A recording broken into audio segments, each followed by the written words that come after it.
शब्द महत्वपूर्ण है, इन शब्दों को हल्के में मत लेना, साधारण मत लेना। जब उस पादरी ने इस बात को कहा, इस बात को कहा, क्या कहा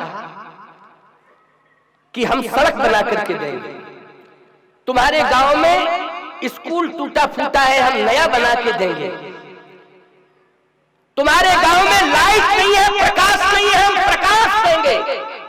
न सरकार की जरूरत है और न किसी की जरूरत है, बस मेरी बात मानो, पर्याप्त सुविधाएं तुम्हें मिलेंगी सब कुछ। अगर तुम्हारे पास ठंडी में कंबल नहीं होंगे, हम कंबल देंगे। भोजन के लिए अगर तुम्हारे पास दाना पानी नहीं होगा तो हम चावल और दाल की व्यवस्था देंगे। अब तुम्हें चाहिए क्या, मेरी बात मानो। लोगों ने कहा बहुत अच्छे सज्जन आए, बताएं आप कहना क्या चाहते, आपकी बात पहले सुने तब माने। कहा देखो भाई तुम किसको मान रहे हो, ये कौन है ये जिनकी पूजा कर रहे हो? कहे हनुमान जी है। कहे अच्छा हनुमान जी है? हाँ, ये हनुमान जी को मानने से फायदा क्या है? अब सुनते जाना जरा बात को, कान खोल करके सुनना। तुम्हारे हित की बात सुना रहा हूँ, समझ गए हो ना? किसकी बात? आप बीती बात सुना रहा हूँ जो मैंने उस गांव में जाकर के सुना है और देखा है। कहा कि ये हनुमान जी क्या करते हैं? बोले हनुमान जी हमारी रक्षा करते, डॉक्टर नहीं आता लेकर रोगों से बचाते।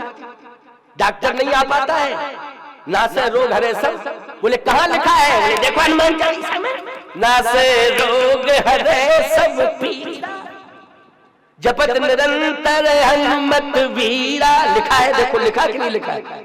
उसने कहा गलत लिखा, गलत लिखा। देखिए आप भ्रमित किया कि नहीं किया? गलत लिखा है। कितना विश्वास था गांव वालों को, डॉक्टर नहीं आता है लेकिन हनुमान जी हमको रोगों से बचाते हैं। बोले प्रमाण क्या है? बोले कोरोना में कोई नहीं मरा, बचाया किसने? बोलो डॉक्टर नहीं आया, डॉक्टर नहीं आया लेकिन बचाया किसने? बोलो हनुमान जी ने बचाया। कहे कोरोना से अच्छा हनुमान जी ने बचाया है। लेकिन आगे अब एक और ओमिक्रॉन आने वाला है, उससे कौन बचाएगा? तो भाई हनुमान जी बचाएंगे, कौन बचाएगा? क्यों भाई, जो भी महामारी आएगी हनुमान जी बचाएंगे?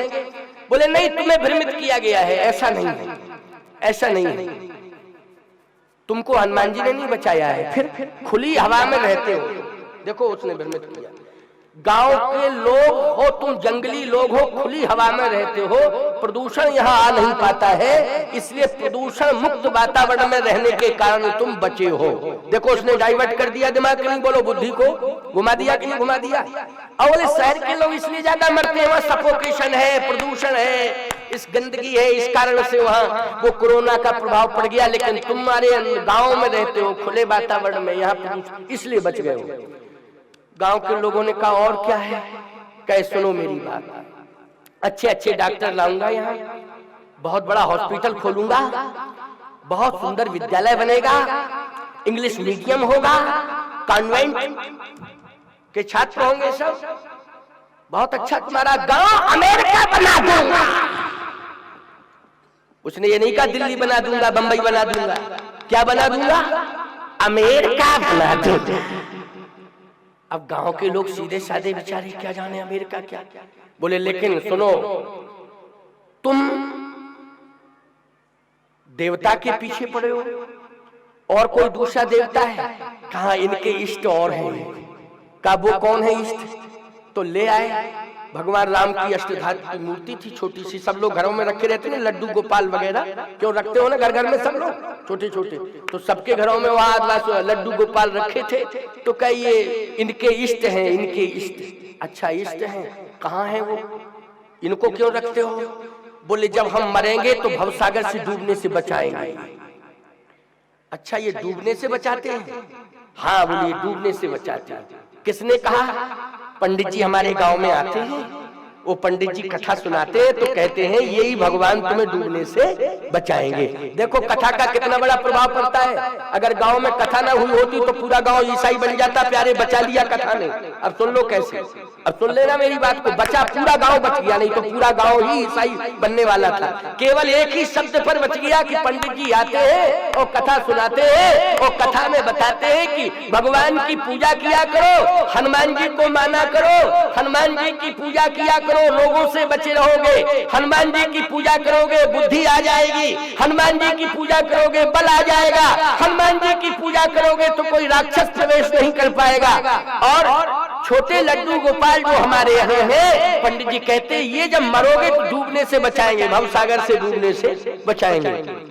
तो उसने, ईसाई ने कहा, पादरी ने, एक बाल्टी पानी लाओ, एक बाल्टी पानी।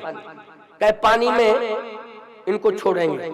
तो एक खड़ा हो गया आदिवासी, बोले जो भी कुछ करना है हमारे पंडित जी के सामने करो, अकेले नहीं।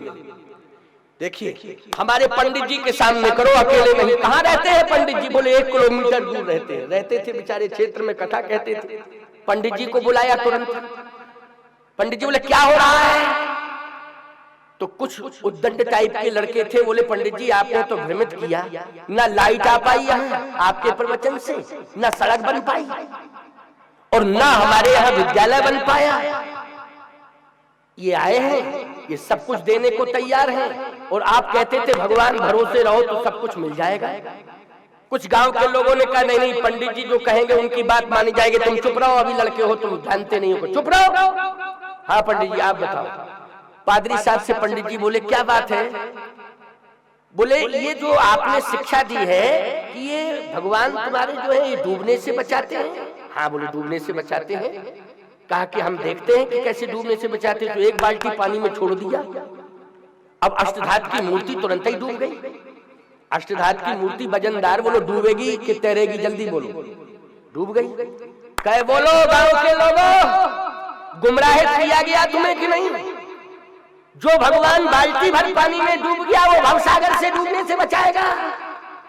यीशु लिए थे लकड़ी के, तुरंत थैले से निकाले, बोले देखो इस भगवान का कमाल। जैसे यीशु को डाला, लकड़ी के थे तैरने लगे। बोले देखो ये भगवान है असली, जो खुद नहीं डूब रहा है तो वह भी डूबने से बचाएगा। पंडित जी बोले हमारे यहाँ जल परीक्षा का विधान नहीं है, हमारे यहाँ अग्नि परीक्षा का विधान है। 5 कंडे मंगाओ। क्यों भाई, जल परीक्षा का विधान है कि अग्नि परीक्षा का? जल्दी बोलो। अगर पंडित जी ना होते ही ईमानदारी से बताओ तो पूरा गांव का गांव बन गया था कि नहीं? ईसाई बचाया कथा ने कि नहीं? इसलिए कहता हूं कि कथाओं के द्वारा संस्कार मिलते रहेंगे तो बचे रहोगे। प्यारे बोलो बचे रहोगे कि नहीं? इसलिए कथाएं जरूरी है। इन संतों से जुड़ना, विद्वानों से जुड़ना बहुत जरूरी है। संस्कारों को बोलो, ये संस्कार मजबूत थे तभी तो पंडित जी को बुलाया। बोलो संस्कार पड़े हुए थे रोम रोम में, तभी पंडित को बुलाया। पंडित जी बोले 5 कंडे जल्दी लाओ। 5 कंडे आए, 2 लकड़ी लगाओ, इसमें जला दो। जलाया, कहा हमारे भगवान को डालो। जैसे ही रामलला को डाला, लड्डू गोपाल रामलला को कुछ नहीं बिगड़ा सा, और चमचमा के और निकल आए। कहा इनके भगवान को डालो। अरे बोले क्या करते हैं? जो हमारे यहाँ का नियम है उसको लागू करो। तुम कौन देश से आए हो, कहाँ का नियम लागू कर रहे हो? ये हिंदुस्तान है। हिंदुस्तान में सनातन संस्कृति में अग्नि परीक्षा का विधान है, जल परीक्षा का विधान नहीं है। बोलो गांव वालों, किसका विधान है जल परीक्षा का? सीता जी की अग्नि परीक्षा हुई थी कि जल परीक्षा? गांव के लोग बोले अग्नि परीक्षा। तो जब अग्नि परीक्षा हुई तो उनके भगवान को डालो। जबरदस्ती पकड़ के यीशु को डाला, 2 मिनट में राख की ढेर हो गए। पंडित जी बोले ले जाओ इनको किसी नाले में फेंक दो। हाँ भाई क्या किया जाए, ले जाओ। तो सीधी सी बात ध्यान से सुन लेना, कान खोल करके। हमारे सनातन धर्म में भी परीक्षा का विधान अगर है